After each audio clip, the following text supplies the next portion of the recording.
শোণিতপুৰৰ জিলা সদৰ তেজপুৰস্থিত কনকলতা অসামৰিক চিকিৎসালয়ত আজিৰ পৰা আৰম্ভ হৈছে তেজত থকা 4টা উপাদান ক্ৰমে ফ্ৰেছ ফ্ৰজেন প্লাজমা, প্লেটলেট, পেকচিল আৰু ক্ৰায়োপ্ৰেচিপিটেট পৃথকীকৰণ ব্যৱস্থা। এই উপলক্ষে অসম ৰাজ্যিক ৰক্ত সংৰক্ষণ পৰিষদে আগবঢ়োৱা ব্লাড কম্পনেণ্ট ছেপাৰেশ্যন মিছনৰ শুভাৰম্ভ কৰে শোণিতপুৰৰ জিলা আয়ুক্ত অংকুৰ ভৰালীয়ে।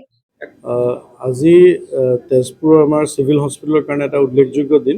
গোটেইকেইটা বস্তু ছেপাৰেট কৰি আমাৰ বিভিন্ন ৰোগীৰ ক্ষেত্ৰত বিভিন্ন কাৰণত প্ৰয়োজন হয়। আগতে আমি ইয়াত এই ছেপাৰেটৰ ইউনিট নথকাৰ কাৰণে হোল ব্লাড বা গোটা কম্পনেণ্ট থকা হিচাপতে ব্লাডটো ট্ৰেন্সফিউজ বা ব্লাড দিব পৰা গৈছিল। এতিয়া আমাৰ বিভিন্ন ৰোগীৰ ক্ষেত্ৰত এটা অতি ভাল সহায়ক হ'ব আৰু মই আশা ৰাখিছোঁ যে ইয়াৰ দ্বাৰা ৰোগীসকল লাভান্বিত হ'ব আৰু তেজপুৰ ব্লাড বেংকৰ কাৰণে চিভিল হস্পিটেলৰ কাৰণে এইটো লগতে এটা ডাঙৰ স্বীকৃতি বুলিও আমি বিবেচনা কৰিছোঁ। উল্লেখ্য যে এগৰাকী ৰোগীৰ কোনো এক বিশেষ ৰোগৰ বাবে তেজৰ এক বিশেষ উপাদানৰ আৱশ্যক যদিও তেজপুৰ কনকলতা অসামৰিক চিকিৎসালয়ত তেজৰ পৃথকীকৰণ ব্যৱস্থা আজিৰ পৰা আৰম্ভ হোৱাৰ লগে লগে চিকিৎসকে ৰোগীৰ চাহিদা অনুসৰি তেজপুৰ উপাদানসমূহ ৰোগীক দিব পৰা যাব বুলি সদৰি কৰিছে জ্যেষ্ঠ চিকিৎসক ডক্টৰ টিবি চেত্ৰীয়ে। কনকলতা চিভিল হস্পিটেলত ব্লাড বেংক 2000 চনৰ পৰা আৰম্ভ হৈছিলে। 2000 চনত প্ৰথমবাৰৰ কাৰণে স্বীকৃতিপ্ৰাপ্ত লাইচেঞ্চ পাইছিলে আমি। তাৰ পৰা আজিলৈকে আমি হোল হিউমেন ব্লাড ৰোগীসকলক আমি প্ৰদান কৰি আছিলোঁ। গোটেই শোণিতপুৰ জিলাৰ কাষৰীয়া নগাঁও বা অৰুণাচল প্ৰদেশ আদিতো আমি ব্লাড যোগান ধৰিছিলোঁ। কিন্তু এই ব্লাড কম্পনেণ্ট ছেপাৰেশ্যন ইউনিট, সেই ইউনিটটোৰ কাৰণে আমি বহুত আগতে আজিৰ পৰা প্ৰায় 7-8 বছৰ আগতে আমি এপ্লাই কৰিছিলোঁ ষ্টেট ব্লাড ট্ৰেন্সফিউজন কাউন্সিল অসমলৈ।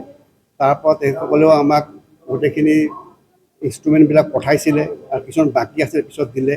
তাৰপিছত আমি বিভিন্ন প্ৰক্ৰিয়াৰে আমি এই লাইচেঞ্চটো পাবলৈ চেণ্ট্ৰেল লাইচেঞ্চিং অথৰিটিৰ পৰা পাবলৈ সক্ষম হ'লোঁ। গতিকে আজি আমাৰ মাননীয় জিলা অধীক্ষক ডাঙৰীয়া আজি এই শুভ উদ্বোধন আয়ুক্তগৰাকীয়ে আমাৰ শুভ উদ্বোধন কৰিলে জিলা আয়ুক্তগৰাকীয়ে।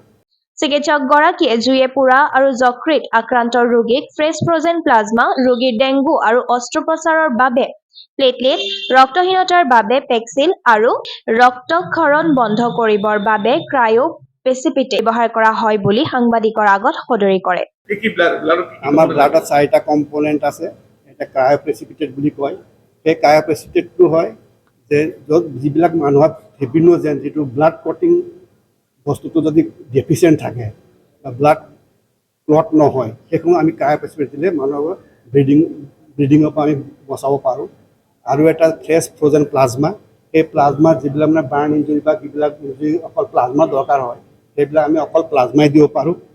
আৰু এটা হ'ল পেকচেল ভলিউম, পেকচেল মানে RBCখিনি অকল ছেপাৰেট কৰি যিসকল এনিমিক পেচেণ্ট, তাত মানে বেছি ভলিউমৰ পানীৰ দৰকাৰ নহয়, পানীৰ দৰকাৰ নহয়, অকল ৰেড চেলৰ দৰকাৰ হয়, তেওঁলোকক আমি ৰেড চেল দিব পাৰোঁ। তেনেকৈ প্লেটলেটবিলাক আমি যেনে ডেংগুত বহুত প্লেটলেটৰ দৰকাৰ হয়, ছেপাৰেট প্লেটলেট আমি প্ৰিপেয়াৰ কৰি দিব পাৰোঁ। ডেংগু বেমাৰী ভাল হ'ব আৰু বহুত ক্ষেত্ৰত প্লেটলেট কমা থকা মানুহখিনিকো আমি প্লেটলেট দিব পাৰোঁ। এইধৰণে এটা ইউনিটৰ পৰা আমি 4টা ভাগ কৰিব পাৰোঁ: ক্ৰায়োপ্ৰেচিপিটেট, প্লেটলেট, ফ্ৰেছ ফ্ৰজেন প্লাজমা আৰু পেকচিল।